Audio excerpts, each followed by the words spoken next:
Hello, my name is Sevin. I'm a licensed marriage and family therapist, and I've been helping people walk through the process of divorce and long-term breakup for many years. I've also done a divorce support group for over 3 years. There's some things that I want to share with you if you are going through a breakup or a divorce that I think might be helpful, help you understand, and maybe even validate some of your experiences that you're having. And I also have some suggestions for you to take in order to heal. One of the things that catches us off guard is the amount of grief and sadness.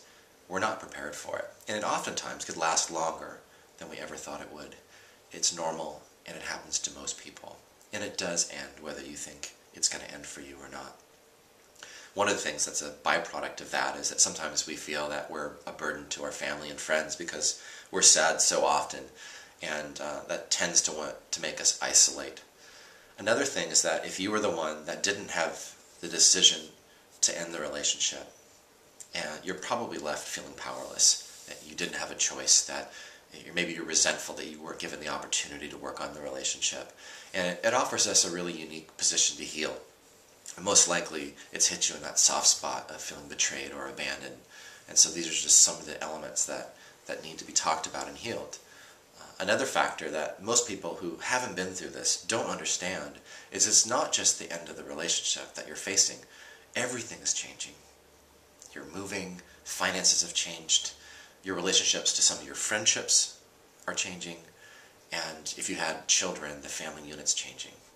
Everything's changing all at once, so it's very disorienting.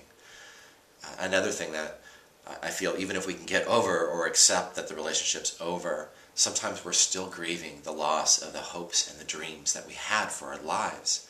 These oftentimes outlive the grief for the person that we are in a relationship with. And it leads us to this question of, who am I now and where am I going? And so eventually in the process, you need to address, what do I do next? Who am I? What do I want to do with my life?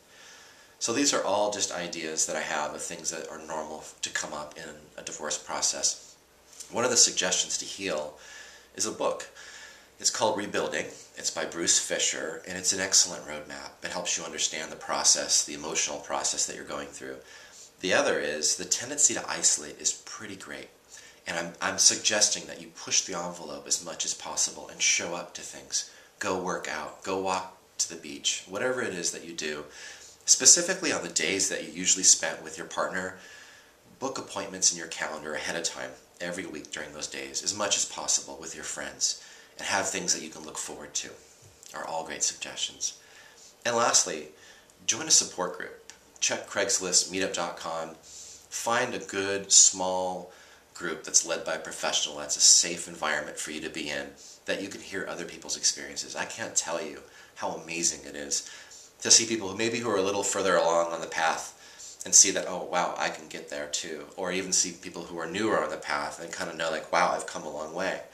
It's an amazing place to feel safe. It's the one place you can go once a week where you don't have to act or pretend or do anything. You can just be who you are, and everybody understands it.